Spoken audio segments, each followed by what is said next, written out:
दोस्तों नमस्कार। 4 पीएम गुजरात और दस्तक दोनों में आप सबका बहुत बहुत स्वागत है। मैं हूं आपका दोस्त मयूर जानी। मैं जो खबर आपके साथ शेयर करने जा रहा हूं, उससे पहले मैं चाहता हूं, भले ही ये बातचीत हो रही है गुजराती में, लेकिन मुझे लगता है कि भावनात्मक रूप से अगर आप इस खबर के दृश्य से जुड़ेंगे तो आप समझ पाएंगे। चाहे ये एक विकलांग युवती अपनी व्यथा अहमदाबाद म्युनिसिपल कॉरपोरेशन के कर्मचारियों और अफसरों को रोते हुए बता रही हो, इसको आप पहले देख लीजिए, फिर मैं आपको पूरी खबर जो है विस्तार से बताता हूँ। पहले इसको आप देखिए। આવું કઈ ને કઈ આ ભાઈ મને અને તમે પૂછો છો મારું નામ મને યાદ નથી મારી વિકલાંગ દીકરીને હેરાન કરો છો તમે એમથી તમે કીધું હોત કે બેન આજે સીએમ સાહેબ આવે છે તમે જતા રહો તો હું જતી રહેત મને કોઈ પ્રેમથી કીધું હોત કે સીએમ સાહેબ આવે છે હું માણસ છું હું બી રિસ્પેક્ટ કરું છું હું કોઈનું ખરાબ નહીં કરતી આટલી બધી 1 લાખ લારીઓ ચાલે છે એ કોઈને નહીં હતા રોજ મને હેરાન કરવા આવે છે અહીંયા પ્રેમથી કીધું હોત કે સાહેબ આવે છે બેન આજે નથી ને કાલે આવી જશે વાંધો નહીં તો હું ના પાડત સામે 2 મહિનાનું રેકોર્ડિંગ છે મારી પાસે પૈસા કાઈ કાઈ ને આ લોકો લારી ઊભી રાખે છે કાલે એમનો માણસ છે શું કહીને ગયો ખબર છે કાલે લારી ના રાખતા એમસી વાળા આવવાના છે આજે એક બી લારી નથી આવી તમે આજ પોલીસ સ્ટેશનમાં હોય ને તો જોજો રોજ અહીંયા લારીઓ ઊભી રહે છે હું ખોટી નથી હું સાબિતી વગર નથી બોલતી અને પગ નથી આવી દીકરીને હેરાન કરો છો બેટી બચાવો બેટી પઢાઓ બેન નથી ચાલતું આ ભાઈનો વિડીયો છે મારી પાસે નાખો ગાડીમાં તો હું કઈ કચરો છું અહીંનો કે મને નાખો ગાડીમાં એટલે મારા મા બાપ સાથે બેસું છું અહીંયા ગરીબ છું એટલે મહેનત કરું છું ચોરી નથી કરતી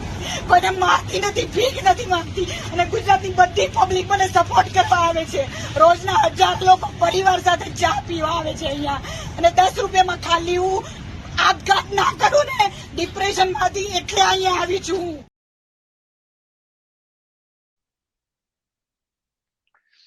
ये जो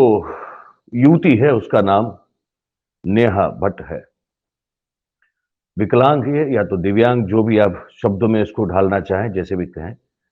कुल मिला के ये कह सकते हैं कि शारीरिक रूप से वो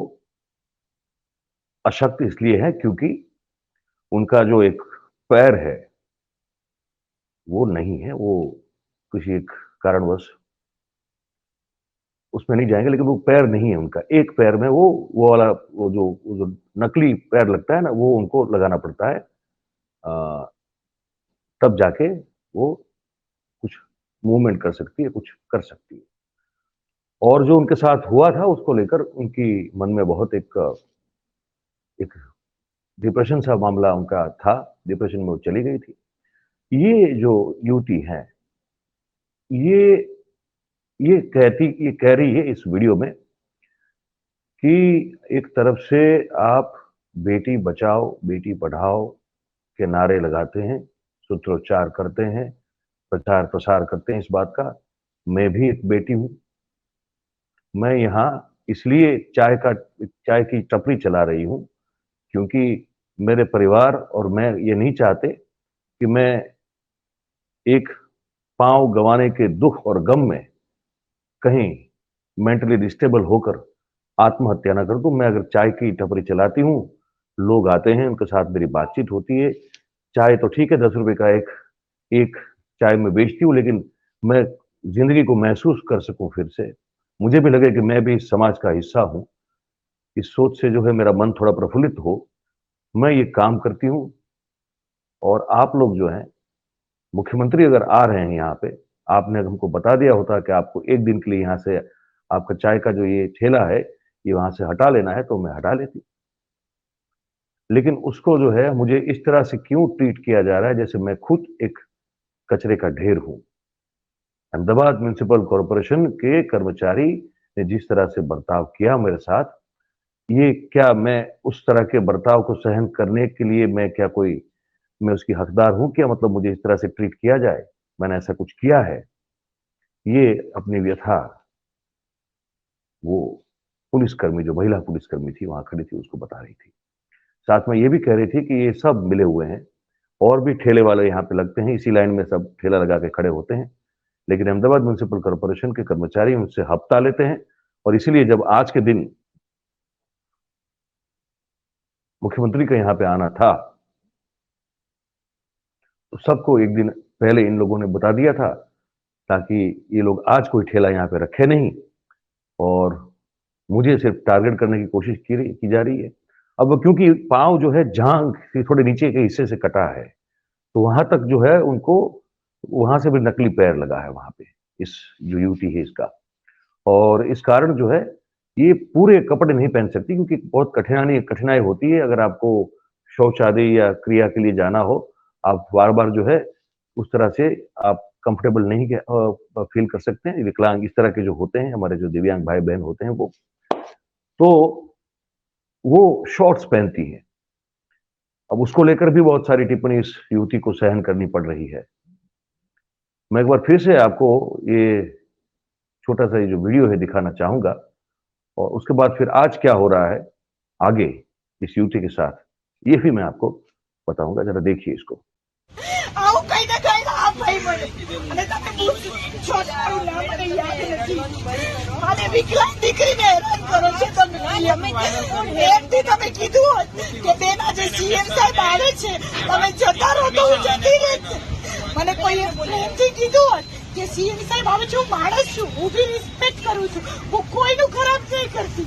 આટલી બધી 1 લાખ લારીઓ ચાલે છે એ કોઈને નહીં હતા રોજ મને હેરાન કરવા આવે છે અહીંયા પ્રેમથી કીધું હોત કે સાહેબ આવે છે બેન આજે જતી રહે કાલે આવી જશે વાંધો નહીં તો હું ના પાડત સામે 2 મહિનાનું રેકોર્ડિંગ છે મારી પાસે પૈસા કાઈ કાઈ ને આ લોકો લારીઓ ઊભી રાખે છે કાલે એમનો માણસ છે શું કઈને ગયો ખબર છે કાલે લારી ના રાખતા એમસી વાળા આવવાના છે આજે એક બી લારી નથી આવી તમે આજ પોલીસ સ્ટેશનમાં હોય ને તો જોજો રોજ અહીંયા લારીઓ ઊભી રહે છે હું ખોટી નથી હું સાબિતી વગર નથી બોલતી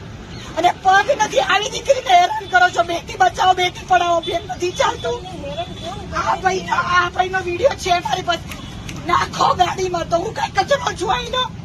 કે મને નાખો ગાડીમાં એટલે મારા મા બાપ સાથે બેસું છું અહીંયા ગરીબ છું એટલે મહેનત કરું છું ચોરી નથી કરતી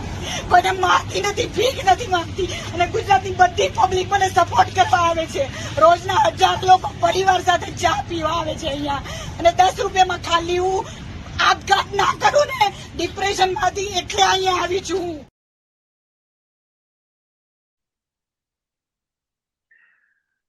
आज किसी ने ये जो युवती है नेहा भट्ट, उनको कहा कि भाई हार्दिक पटेल एक बहुत उम्दा भारतीय जनता पार्टी के नेता हैं, उनको फोन लगाता हूं तो वो आपको हेल्प कर सकते हैं। तो ये बेचारी वहां चली गई विधानसभा में इनको इसलिए अंदर जाने नहीं दिया क्योंकि वो शॉर्ट पहनती है, और मैंने आगे आपको बताया कि शॉर्ट वो क्यों पहनती है, क्योंकि उनको जो है कठिनाई ना हो, सरलता से सहलाई से वो अपने रोजमर्रा के जो कामकाज है वो कर सकें। अब ये बता के इनको बाहर बिठा दिया गया सुबह से कि आप शॉर्ट्स पहन के विधानसभा में नहीं जा सकते। हार्दिक पटेल को ये मैसेज दिया गया सुबह से कि ये आपको मिलने के लिए आइए, आपने इनको बुलाया था, अब आप कम से कम समय निकाल के आइए और इनसे बात कीजिए। अब तक जो हम देख रहे थे, अब तक तो वो नहीं मिल पाए हैं इस युवती से। मुख्यमंत्री का कहीं भी जाना आना हो, आप सुरक्षा के नाते अगर इस बहाने अगर आप ये कहें कि सब रोड खाली हो जानी चाहिए, सब रास्ते खाली हो जानी चाहिए, ना कोई ठेला लगेगा, ना कोई चाय की टपरी लगेगी, अच्छी बात है। पर इस तरह का व्यवहार एक विकलांग, एक हैंडीकैप युवती के साथ, इस तरह का व्यवहार जो है, क्या वो गुजरात सरकार की किसी भी तरह की उनके जो दावे हैं अपने नागरिकों को लेकर, उनकी सुख सुविधा, सम्मान, गरिमा, गौरव, हर चीज को लेकर जो दावे करते हैं, ये कहीं भी सूट होते हैं क्या? ये जो बर्ताव हम देख रहे हैं, जो रोती हुई बिलखती हुई ये जो लड़की है, तो जिस तरह से वो कह रही थी कि मैं झूठ नहीं बोलती, मैं बिल्कुल झूठ नहीं बोलती, मेरे पास प्रूफ है कि भाई साहब ने मुझसे, जो कॉर्पोरेशन का भाई जो खड़ा था वहां पे कर्मचारी, वो कह रही है कि इस व्यक्ति ने मेरे साथ किस तरह से बातचीत बदसलूकी के साथ की है। मैं आपको वीडियो के तौर पे उसका प्रूफ दिखा सकती हूँ। ये कोई तरीका नहीं होता है, किसी भी व्यक्ति से बात करने का तरीका नहीं होता है, और ये तो विशेष रूप से चैलेंज्ड है, हैंडीकैप्ड व्यक्ति हैं। मोटी चमड़ी इतनी हो गई है भैया, भ्रष्टाचार करते-करते, करप्शन में इतने डूबे हैं ये लोग, ऊपर से लेके नीचे तक, कि पूछिए मत। संवेदना जो होती है ना, ये खत्म सी हो गई है। ये रही नहीं इनमें कहीं, ये साफ दिखता है। तो वो यूटी से मिलेगा, हार्दिक पटेल नहीं मिलेगा, भूपेंद्र पटेल को बोल्ड तो कर दिया कल क्रिकेट मैच में। अब ये क्या इनसे मिलके इनको न्याय दिला पाएगा हार्दिक पटेल? ये देखना होगा हमको। उसमें कुछ अगर खबर और अपडेट हुआ तो हम आपको बताएँगे। आप इस खबर के बारे में क्या सोचते हैं, हमको ज़रूर बताएँ। आप कमेंट करके लिखें, जो भी आपकी राय हो, और अच्छा लगता है तो फिर लाइक, शेयर, कमेंट और सब्सक्राइब ये सब जो है बिल्कुल करें। हमारे साथ जुड़े रहें 4 पीएम गुजरात और दस्तक के साथ। और इस कार्यक्रम में अब आज इतना ही है। आप सबका बहुत-बहुत धन्यवाद। Thank you very much.